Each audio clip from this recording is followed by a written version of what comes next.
In the annals of true crime, there are defendants who fight from a cell, and then there are those who fight from their own living rooms.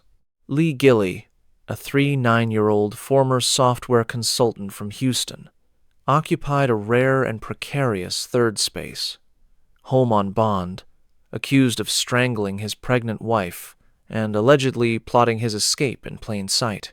The case, which began as a late-night 911 call about an unresponsive wife, has spiraled into an international manhunt that ended not in a Texas courtroom, but in a Milan airport.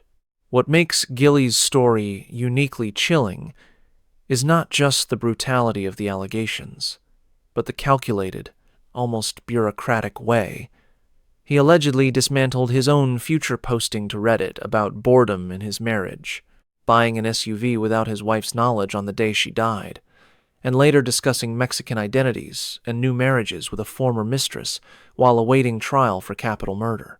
The surface of the Gilley marriage appeared immaculate. Lee and Krista married around 2017, built a home in Houston, raised 2 young children, and were expecting a third in 2024. Social media showed Christmas mornings and suburban contentment. Professionally, Lee presented as a sharp software consultant, posting on LinkedIn about vendor selection. But by March 2024, just 6 months before Krista's death, prosecutors allege a very different man emerged online.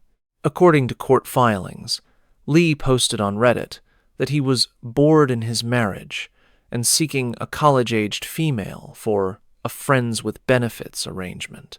That digital footprint became the first crack in the facade. Then came the 7th of October, 2024. At approximately 11:30 p.m., Houston police responded to the Gilley home to what was initially reported as a suicide or overdose. Lee told dispatchers he had gone to bed 3 hours after his wife, entered their room, and found her unresponsive. Krista was rushed to a hospital where she was pronounced dead. So was her unborn child, 9 weeks into development. The couple's 2 young children were in the house at the time. Lee reportedly told doctors that his wife was not suicidal and did not use drugs, effectively offering no explanation for her sudden collapse. For a brief window, the story could have been tragedy, a healthy pregnant woman dying inexplicably. But the autopsy changed everything. Medical examiners determined that Krista's injuries were consistent with strangulation. That finding elevated the case from unexplained death to homicide. And once investigators began pulling on the thread, the sweater unraveled quickly. Lee was arrested just 5 days later, on the 12th of October 2024, and charged with capital murder. Capital murder in Texas can carry the death penalty, though prosecutors have not yet announced whether they will seek it. At his first court appearance, a judge set bond at $1 million, a staggering sum, but one Lee could manage. He posted a surety bond through a bail bondsman, paid the required percentage, and walked out of custody. He was fitted with a GPS monitor and ordered to remain in Harris County. For the next 18 months, Lee Gilley prepared for a death penalty-eligible trial from the comfort of his home.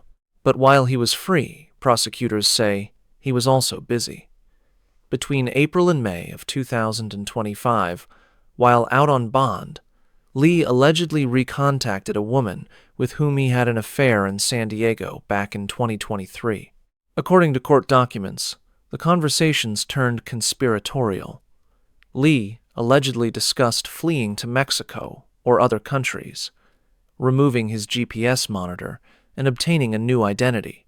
He asked his former mistress if she knew of a Mexican identity he could acquire. He talked about marrying her. The same month those communications allegedly occurred, a Harris County grand jury indicted Lee for capital murder. He was no longer just accused. He was formally charged with ending the life of his wife and unborn child. Yet he remained free, tracked by a device that could be tampered with, and allegedly already planning his exit. Then came the 1st of May, 2026. At just after 9 p.m., authorities received an alert. Lee Gilly's GPS monitor had been tampered with. Calls went unanswered. By the time law enforcement could mobilize, Lee was gone. His attorney, high-profile defense lawyer Dick DeGuerin, famous for representing Robert Durst, the subject of Time's The Jinx times later, confirmed that his client had fled first to Canada, then flown to Milan, Italy. How Lee managed to cross the U.S.-Canada border and board an international flight without being flagged is a question that haunts the case. Typically, when a GPS monitor is cut, an arrest warrant issues within hours, and that warrant populates federal databases used by Customs and Border Protection and TSA.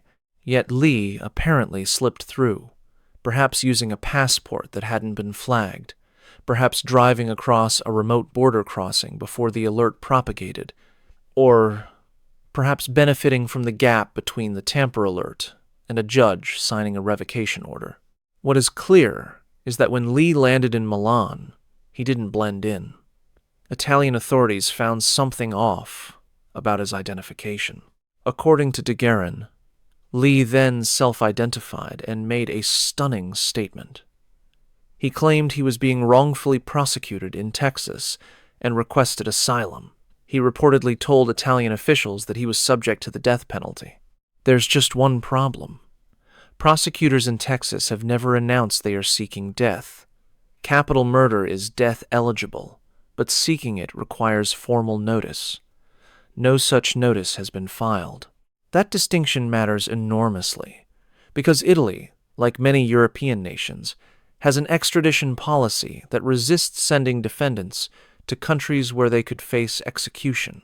Italian law requires assurances from the requesting country that the death penalty will not be imposed or carried out. By invoking capital punishment, Lee may have been trying to build a legal wall around himself in Milan. The extradition process now underway is anything but fast.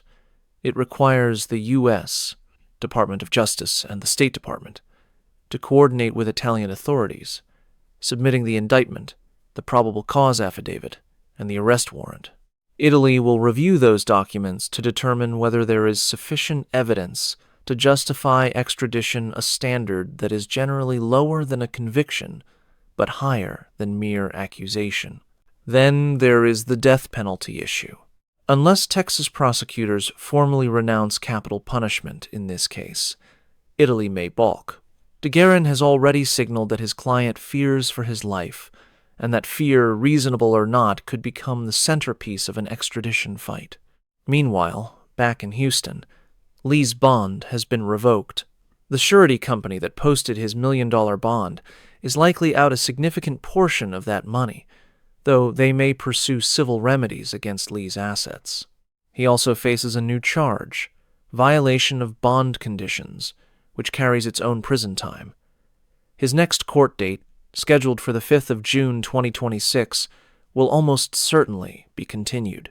There is no chance a judge will release him again if he is returned, and the evidence prosecutors have assembled the Reddit posts, the affair, the SUV purchase on the day of the murder, the alleged conversations about fleeing to Mexico, and now the actual flight to Italy paints a portrait of consciousness, of guilt, that any jury would be allowed to consider.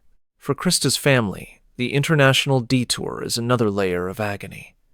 They lost a daughter, a mother, and a grandchild. Now they watch as the man accused of taking all of that navigates European asylum law while wearing an Italian jail uniform. For Lee Gilly, the calculus was apparently simple. Better to risk life as a fugitive than face a Texas jury. But Italy is not a non-extradition haven like Russia or Vietnam. Its relationship with the United States is strong, and its history of returning fugitives is long. Unless Lee can make a credible showing of wrongful prosecution tied to political persecution, an extraordinarily high bar, his stay in Milan is likely temporary. The real question is not whether he returns, but how long it takes, and whether the delay gives his lawyers time to negotiate a plea or a death penalty waiver that Italy will accept. One thing is certain. the man who sipped coffee and mused about software pricing on LinkedIn, is now an international fugitive in custody, and his picture-perfect Houston life has been replaced by an extradition cell. The trial, when it finally comes, will not be about whether Lee Gilley was bored in his marriage. It will be about whether that boredom, combined with opportunity and terrible violence, ended 2 lives, and whether fleeing halfway around the world was the final admission of guilt. While the international manhunt for Lee Gilley has captured headlines, the evidentiary foundation of the capital murder case against him has been quietly building in a Harris County courthouse. Prosecutors have spent nearly 2 years assembling a mosaic of digital breadcrumbs, eyewitness accounts, and forensic findings that they believe tells a damning story. A husband who grew bored, strayed, and then allegedly resorted to lethal violence rather than divorce. And in recent weeks, just before Gilley cut off his GPS monitor and fled to Italy, prosecutors filed a document laying out some of their most explosive allegations, yet claims that paint a portrait of a man who was not only unfaithful, but also increasingly erratic, self-pitying, and seemingly fixated on escape long before he ever set foot in a Milan airport. Let's begin with the night Krista Gilley died. The 7th of October 2024 started like any other Monday for the Gilley household, or so it seemed. But according to court documents, Lee had already been acting strangely in the days leading up to his wife's death. On October 6, the day before, 2 friends encountered Lee at a local Houston bar. What he said to them, prosecutors allege, was deeply troubling. In casual conversation, Lee reportedly referred to his own young son using a derogatory term for gay people. Whether this was a slip of dark humor, a window into his state of mind, or simply a grossly inappropriate remark, prosecutors appear to believe it demonstrates a pattern of emotional dysregulation and disrespect for his own family. Then there was the family party on October 5, where relatives said Lee seemed off, vague, but consistent reports of a man not quite present, perhaps distracted, perhaps already somewhere else mentally. Then came October 7 itself. On the day his wife would be found dead, prosecutors allege that Lee purchased a brand new Kia Telluride SUV without Krista's knowledge. The timing is striking. Buying a vehicle is a major household decision, typically discussed between spouses. That Lee allegedly made the purchase in secret on the same day his wife died raises obvious questions. Was he planning for a future without her? Was the purchase an attempt to quickly move assets, or create a paper trail of normalcy? Or was it simply a bizarre coincidence? Prosecutors are likely to argue that no coincidence is that convenient, and that the secret SUV purchase shows premeditation, or at least a consciousness of impending change. The autopsy provided the physical evidence that transformed a mysterious death into a homicide investigation. Medical examiners concluded that Krista's injuries were consistent with strangulation, not suffocation, not poisoning, not a false strangulation, which is almost always a hands-on, intimate, and intensely personal form of violence. Strangulation homicides are rarely committed by strangers. They are crimes of domestic fury, often occurring in the context of arguments that escalate out of control. And prosecutors have that too. According to court documents, Lee himself allegedly admitted that he and Krista had been arguing on the night she died. What began as a marital dispute, prosecutors will likely argue, ended with Lee's hands around his wife's throat. The unborn child, 9 weeks into development, died along with her. But perhaps the most compelling evidence for the prosecution and the most damaging for Lee's defense is not the autopsy or the timeline. It is the pattern of behavior that emerged immediately after Krista's death. On October 8th, just 1 day after his wife was found unresponsive, Lee allegedly told someone that he was being set up and being targeted. He also reportedly said he needed to leave the country to take care of himself, not to grieve, not to be with his children, not to cooperate with investigators, to leave the country. For a man whose wife had just died under suspicious circumstances, the instinct to flee rather than mourn is one that prosecutors will characterize as consciousness of guilt in the behavior of someone who knows what is coming and is already planning his exit. That instinct only intensified over the following days. On October 10, witnesses told prosecutors Lee said he needed to leave Houston specifically to return to his native South Carolina. He reportedly wanted to leave on October 12. That same day, October 12, is when police arrested him for capital murder. It is impossible not to wonder. Had Lee been just a day faster, or had investigators been a day slower, would he have made it to South Carolina before the handcuffs went on? And if he had, would he have kept running? While out on bond, Lee was required to wear a GPS monitor. He was also ordered not to leave Harris County. For roughly 18 months, he appears to have complied, or at least he didn't get caught violating. But according to prosecutors, Lee's mind was elsewhere. Between April and May of 2025, while awaiting trial for killing his pregnant wife, Lee allegedly re-established contact with the same woman he had an affair with in San Diego back in 2023. And the conversations were not about rekindling romance in a normal way. According to court documents, Lee discussed plans to flee to Mexico or other parts of the world. He allegedly said he could remove his GPS monitor a statement that now seems prophetic.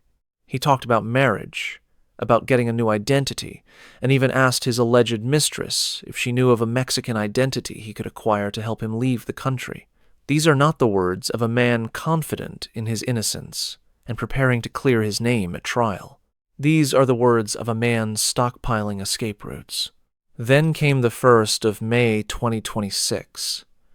At just after 9 p.m., the GPS monitoring company received an alert. Lee Gilley's ankle monitor had been tampered with. Exactly what tampered with means in this context is still unclear. Did he cut it off with bolt cutters? Did he somehow disable the electronics? Did he slip it off his ankle and leave it somewhere to create a false trail? Authorities attempted to contact Lee immediately. No response. By the time law enforcement could obtain a warrant and begin searching, Lee Gilley was already gone. The question that has baffled legal observers is how he got out of the country.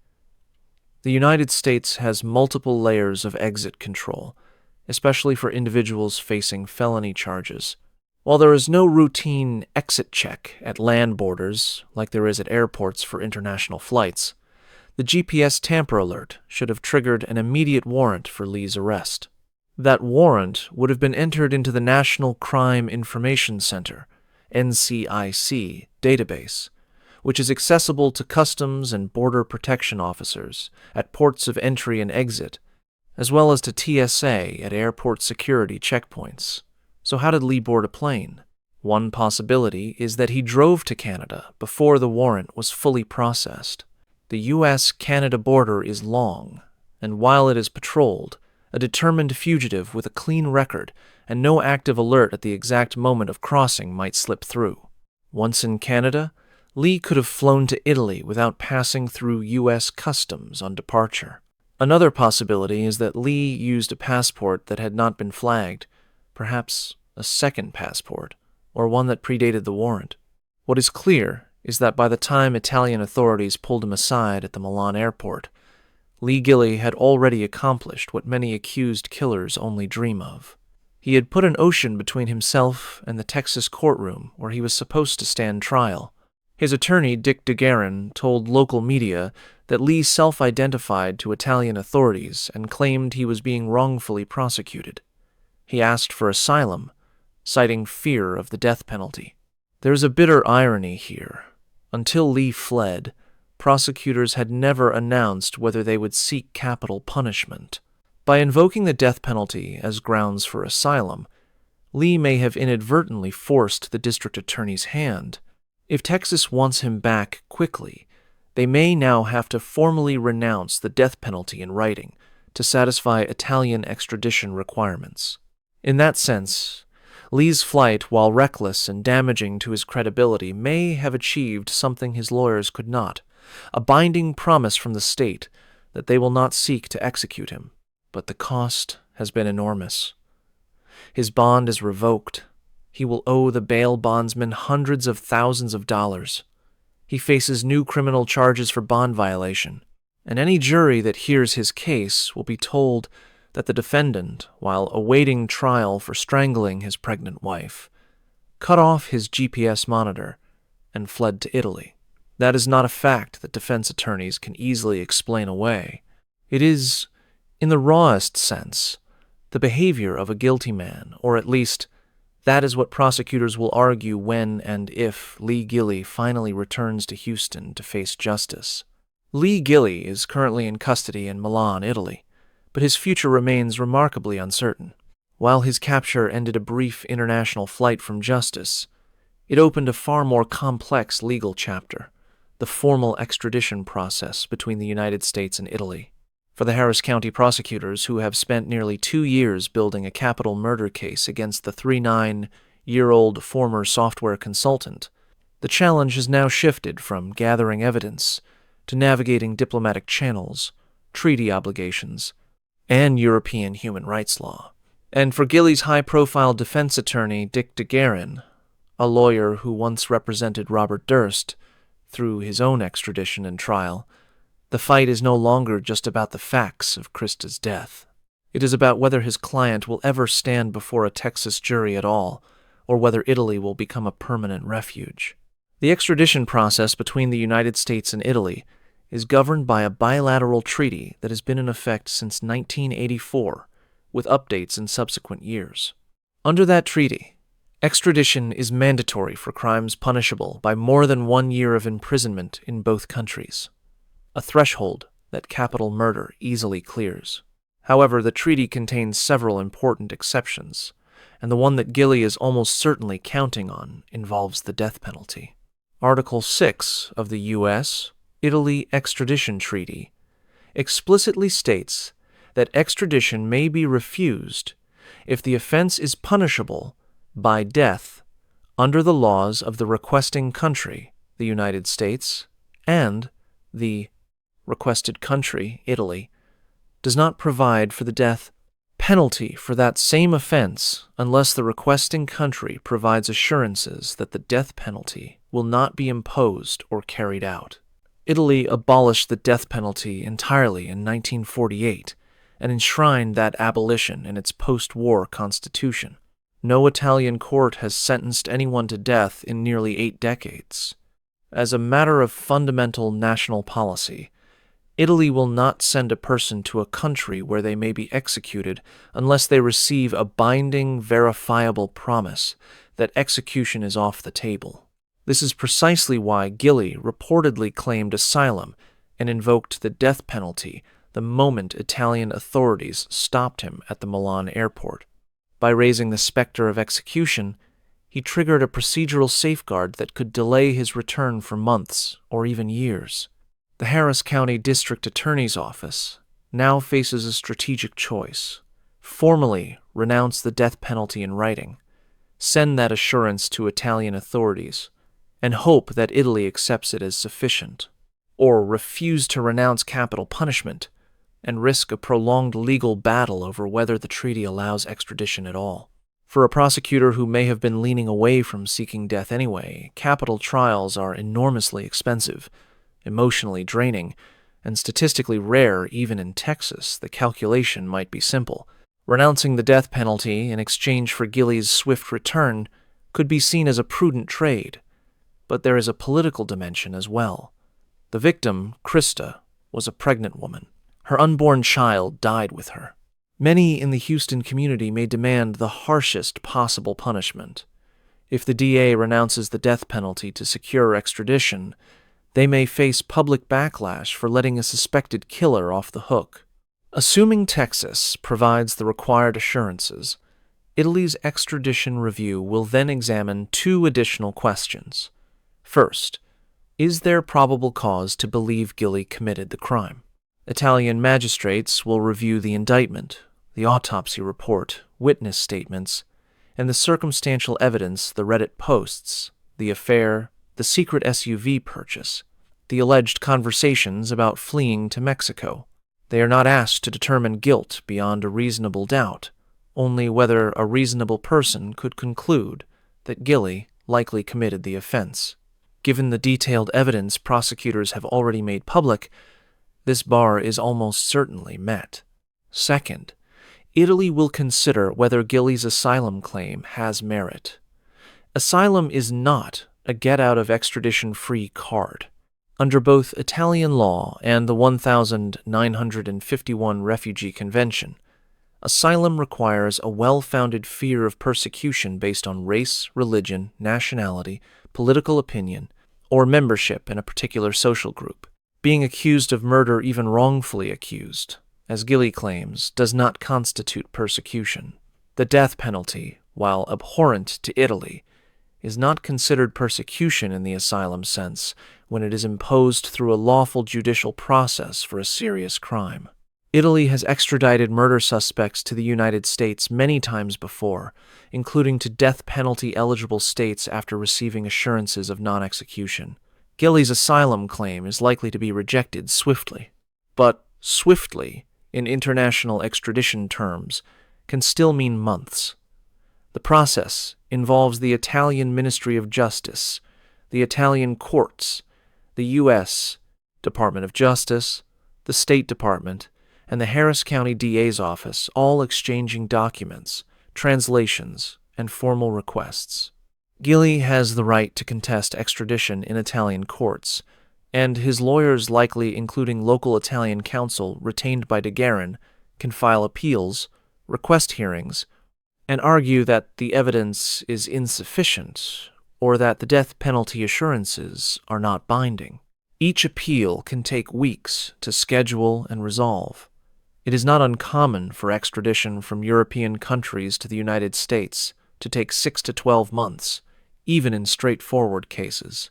And this case is far from straightforward. While the extradition fight plays out in Milan, the criminal case in Houston is effectively frozen. Gilly's next scheduled court date was the 5th of June 2026, but that date will almost certainly be continued. A judge cannot try a defendant who is not present, and Italy is not going to airlift Gilly back in time for a summer trial. De Guerin will likely file motions to continue the trial indefinitely, citing his client's absence and the ongoing extradition proceedings. The prosecution, despite its clear frustration, will probably not object. They want Gilly back just as badly as the defense wants him protected. The real question is whether the trial, once originally slated for June 2026, will now slip to 2027 or even 2028.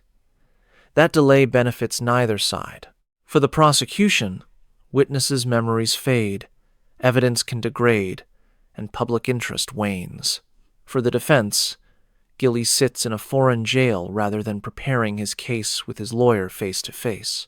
The only clear winner from the delay is the Italian legal system, which gains months of jurisdictional control over a high-profile American fugitive. When and if Gilly finally returns to Houston, he will face a dramatically different legal landscape than the one he left.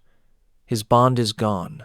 He will be held without bail pending trial, likely in solitary confinement or protective custody given the nature of the charges. The judge will almost certainly view him as a flight risk of the highest order, and no amount of money or surety will change that. Additionally, Gilly will face a new criminal charge: violation of bond conditions, specifically tampering with his GPS monitor and leaving the jurisdiction. In Texas, bail jumping and failure to appear can be prosecuted as a felony, carrying additional prison time consecutive to any sentence for the underlying murder charge. Gilly has not merely hurt his credibility with the jury, he has added years to his potential prison term. Then there is the question of trial strategy. De Guerin is one of the most experienced defense attorneys in America, known for representing infamous clients like Robert Durst, who was ultimately convicted of murder. De Guerin's style is aggressive, methodical, and deeply skeptical of prosecution narratives. But even a lawyer of his caliber cannot easily explain away a defendant who fled the country while awaiting trial for killing his pregnant wife. The standard jury instruction in Texas allows prosecutors to argue that flight demonstrates consciousness of guilt. That is, the defendant knew he was guilty and tried to avoid punishment. DeGuerin's likely counter-argument is already on the record. Gilly was scared. He claims he is being wrongfully prosecuted. He panicked. A man facing a potential death sentence, even if prosecutors haven't formally sought it, might reasonably act irrationally. But will a jury buy that? Jurors are ordinary people who expect ordinary behavior. Most people, when falsely accused of a crime, do not flee to Italy. They stay, they fight, they trust their lawyer. Running looks like guilt, not fear. The evidence prosecutors have already assembled the Reddit posts seeking a college-aged affair partner, the secret SUV purchase on the day of the murder, the alleged conversations about Mexican identities and new marriages while out on bond will all be presented to the jury. The strangulation finding from the autopsy will be central. And now, the flight to Italy will be added as a capstone exhibit. For the prosecution, the case has become almost too easy. A defendant who talks about leaving, plans to leave, and then actually leaves, only to get caught and claim he was just scared. For the defense, the path to acquittal has narrowed to a razor's edge. DeGuerin would need to undermine the medical evidence, challenge the reliability of every witness, and somehow transform his client's international escape into an act of desperation rather than admission. It is possible, but it is not likely. What remains most haunting about the Lee Gilly case is how preventable it all seems. A marriage that appeared perfect on social media was allegedly rotting from within. A man who posted on LinkedIn about software pricing was allegedly hiding Reddit searches for extramarital arrangements.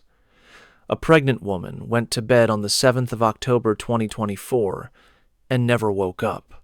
And now her accused killer sits in an Italian jail asking for asylum from a death penalty that no one has actually promised to seek.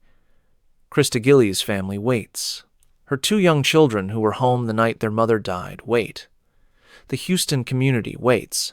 And somewhere, in the bureaucratic machinery of 2 nations, diplomats and prosecutors and judges are slowly, methodically, deciding whether Lee Gilly will ever stand trial for the death of his wife and unborn child. The answer, almost certainly, is yes. The only real question is how long it will take, and whether justice delayed will finally become justice done.